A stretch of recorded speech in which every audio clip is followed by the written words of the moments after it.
ఇవాళ మనము erectile dysfunction దాని యొక్క మేనేజ్మెంట్ గురించి మాట్లాడుకుందాం. అసలు ఎరెక్షన్ అంటే ఏంటంటే అంగస్తంభన. ఎరెక్టైల్ డిస్ఫంక్షన్ అంటే అంగం సరిగ్గా స్తంభించకపోవడం. సో ఫస్ట్ ఏంటి ఎరెక్షన్. ఈ అంగస్తంభనకి కావాల్సింది మెయిన్ ఫిజియాలజీ ఏంటంటే ఒక స్టిమ్యులేషన్ రావాలి. అంటే సెన్సరీ కానీ మెంటల్ స్టిమ్యులేషన్ కానీ అవ్వాలి. సెన్సరీ అంటే ఐస్ ద్వారా కానీ, నోస్ స్మెల్ ద్వారా కానీ, ఇయర్స్ ద్వారా కానీ, టచ్ స్కిన్ ఈ ఫీల్ వల్ల కానీ, లేతే బ్రెయిన్ లోనే మీకు ఒక మంచి డ్రీమ్ రావడం లేదా మంచి ఆలోచన రావడం, దీనివల్ల ఒక కోరిక అనేది పుడుతుంది. దాన్ని సెక్షువల్ డిజైర్ అంటాం. ఈ సెక్షువల్ డిజైర్ ఏర్పడినప్పుడు బ్రెయిన్ నుంచి పెనిస్ కి నర్వ్స్ ద్వారా కొన్ని మెసేజెస్ పంపిస్తుంది. ఈ మెసేజెస్ పంపించిన తర్వాత న్యూరో ట్రాన్స్మిటర్స్ అనేవి రిలీజ్ అవ్వడం వల్ల స్మూత్ మజిల్ రిలాక్స్ అవ్వడం, వాసో డైలటేషన్ అవ్వడం, నర్వ్ ప్రాపర్ గా కమ్యూనికేట్ స్టిమ్యులస్ ని, దీని ఇంపల్స్ ని మెయింటైన్ చేయడం, ఇలాగా పెనిస్ లో జరగడం వల్ల మనకి ఎరక్షన్ అనేది జరుగుతూ ఉంటుంది. ఫ్రీక్వెంట్ గా అడిగే క్వశ్చన్ ఏంటంటే ఎర్లీ మార్నింగ్ ఎరక్షన్స్ వస్తూ ఉంటాయండి అని. యంగ్ మేల్స్ లో ఎర్లీ మార్నింగ్ ఎరక్షన్స్ చాలా ఫ్రీక్వెంట్ గా వస్తూ ఉంటాయి. ఎందుకంటే ఇది మెయిన్ గా హార్మోన్ ప్రభావం వల్ల. టెస్టోస్టెరాన్ హార్మోన్ అనేది ఎర్లీ మార్నింగ్ లో బ్లడ్ లెవెల్స్ లో పీక్ లెవెల్స్ లో ఉంటాయి కాబట్టి వాళ్ళకి ఏ స్టిమ్యులేషన్ లేకపోయినా సరే ఎర్లీ మార్నింగ్ ఎరక్షన్స్ అనేది వస్తూ ఉంటాయి. నెక్స్ట్ టాపిక్ ఏంటంటే ఎరెక్టైల్ డిస్ఫంక్షన్. అంగం సరిగ్గా గట్టి పడకపోవడం, తొందరగా మెత్తగా ఉండడం, సరిగ్గా సెక్స్ అనేది చేయలేకపోవడం, వీటికి మెయిన్ రీజన్స్. యూజువల్ గా ఎరెక్టైల్ డిస్ఫంక్షన్ అనేది 40 years దాటిన మగవాళ్ళలో స్లోగా ఇంక్రీజ్ అవుతా ఉంటుంది. కానీ ఇప్పుడున్న ప్రెసెంట్ సినారియోలో యంగ్ మేల్స్ కూడా ఎరెక్టైల్ డిస్ఫంక్షన్ అనే ప్రాబ్లం తరచుగా పేషెంట్స్ చూస్తూ ఉంటాం.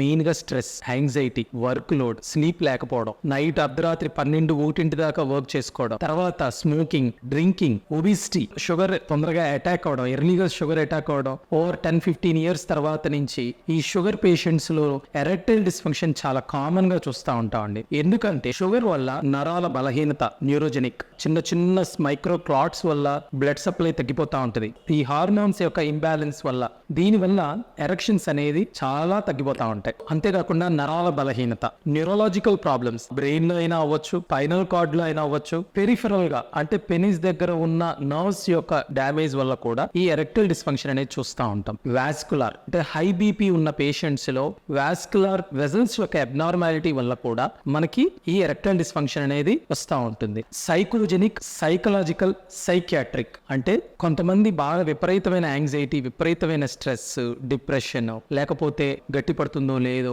లేకపోతే ఇంకోటి ఏదో ప్రాబ్లం ఉంటుందో అని సైకలాజికల్ గా ఫీల్ అవడం. కొంతమంది యాక్చువల్ గా సైకియాట్రీ పేషెంట్స్ వాళ్ళ డ్రగ్స్ వాడటం వల్లనూ, వాళ్ళ డిజీజ్ ప్రాపర్ వల్ల కూడా ఈ ఎరెక్టైల్ డిస్ఫంక్షన్ అనేది చాలా కామన్ గా చూస్తూ ఉంటాం. కొంతమందికి ముందు చర్మం వెనక్కి వెళ్ళకపోవడం, దాన్ని ఫైమోసిస్ అంటాం. ఎరెక్షన్ అప్పుడు ఆ స్కిన్ వెనక్కి వెళ్ళకపోవడం వల్ల కూడా ఒక టైప్ ఆఫ్ యాంగ్జైటీ వల్ల కూడా వాళ్ళకి ఎరెక్టైల్ డిస్ఫంక్షన్ అనేది ఉంటుంది. అంతేకాకుండా chronic disorders like kidney disease ఉంటాము, మల్టిపుల్ స్క్లెరోసిస్ అని రకరకాల కారణాల వల్ల కూడా ఈ ఎరెక్టైల్ డిస్ఫంక్షన్ అనేది చూస్తూ ఉంటాం. ఫస్ట్ పేషెంట్ రాగానే వాళ్ళ సిమ్టమ్స్ చెప్పగానే టగటగా మెడిసిన్స్ రాయకుండా వాళ్ళని పూర్తిగా ఒక 10 నిమిషాలు కూర్చోబెట్టి వాళ్ళని హిస్టరీ తీసుకొని ఎగ్జామినేషన్ చేస్తాం. ఎగ్జామినేషన్ లో మీకు చెప్పినట్టుగా సుంతి ఏమన్నా, ఫైమోసిస్ ఏమన్నా ప్రాబ్లం ఉందా, దాని తర్వాత టెస్టిస్ ఎలా ఉన్నాయి, సెకండరీ సెక్షువల్ క్యారెక్టర్స్ అనేవి బాగా డెవలప్ అయినాయా లేదా, తర్వాత గతంలో ఏమన్నా సెక్షువల్ హిస్టరీస్ ఏమన్నా ఉన్నాయా, అసలు ఇప్పటిదాకా ఎరక్షన్స్ అనేవి ఉన్నాయా, ఎర్లీ మార్నింగ్ ఎరక్షన్స్ ఏమన్నా ఉన్నాయా, ఫ్యామిలీ హిస్టరీ ఎలా ఉంది, ఇంతకుముందు సెక్షువల్ హిస్టరీ ఎలా ఉంది, ఇవన్నీ ప్రాపర్ గా డాక్యుమెంట్ చేసి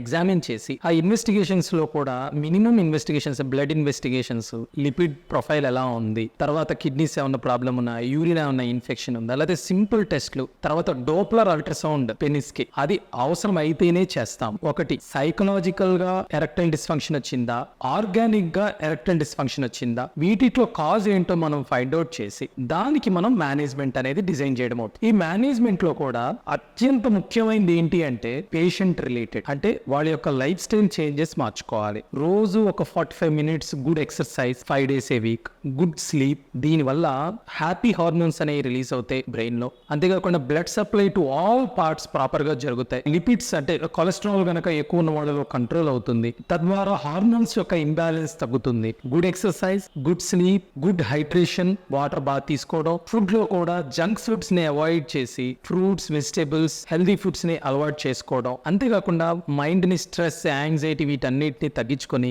మైండ్ ని కామ్ గా ఉంచుకుంటే మనకి కోరికలు అనేవి కలుగుతూ ఉంటాయి. ఇది చేసిన తర్వాత కూడా పేషెంట్ కి సాటిస్ఫాక్షన్ లేకపోతే next we will start oral medication. దాంట్లో మోస్ట్ ఇంపార్టెంట్ గా చాలా మంది వయగ్రా అంటారు. దట్ ఈస్ సిల్డినాఫిల్, తర్వాత వాడినాఫిల్, టెడలాఫిల్, ఎవెనాఫిల్, ఇలా చాలా రకాలు మెడిసిన్స్ ఉన్నాయండి. సో మార్కెట్ లో వెళ్ళి ఒక మెడిసిన్ వాడటం చేయడం కంటే కూడా ప్రాపర్ ప్రాబ్లమ్ ని ఐడెంటిఫై చేస్తే దాన్ని ట్రీట్ చేస్తే బెటర్ రిజల్ట్ వస్తుంది. ఎందుకంటే ఇప్పుడు ఈ మెడిసిన్స్ వాడటం వల్ల కొంతకాలానికి అవి కూడా పనిచేయవు. ఇవి లేదని డోస్ పెంచడం, లేకపోతే మెడిసిన్ ని వేరేగా మార్చడం, టాబ్లెట్స్ పని చేయట్లేదని ఇంజెక్షన్స్ కి వెళ్ళిపోవడం. ఈ ఇంజెక్షన్స్ లో పెనిస్ లోకి డైరెక్ట్ గా ఇంజెక్ట్ చేస్తాం. డిఫరెంట్ టైప్స్ ఆఫ్ ఇంజెక్షన్స్ ఉంటాయి. ఈ ఇంజెక్షన్స్ కొంతకాలానికి పని చేయకపోతే దాని తర్వాత వాక్యూమ్ డివైసెస్ అని, లేకపోతే కొంతమంది అయితే ఇంప్లాంట్స్కి వెళ్ళిపోతా ఉంటారు. ఇలా ఈ స్టేజెస్ ఎప్పుడు వెళ్ళాలి అంటే there is no solution, problem అనేది లేదు. ఎందుకంటే 30 to 40% ఆఫ్ ది పేషెంట్స్ లో మనకి అసలు కాజ్ అనేది ఐడెంటిఫై అవ్వదు. ఆ కాజ్ లేనప్పుడు అప్పుడు మనము ఈ టైప్ ఆఫ్ ట్రీట్మెంట్ కంటూ వెళ్ళాలి.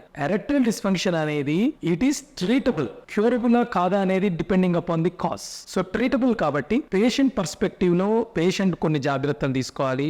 డాక్టర్స్ పర్స్పెక్టివ్ లో కాజ్ ని ఐడెంటిఫై చేసి దాన్ని ప్రాపర్ గా ట్రీట్ చేసి కౌన్సిలింగ్ ఇచ్చి చేస్తే పేషెంట్స్ చాలా మంది సాటిస్ఫాక్షన్ గా ఉంటారు. Thank you.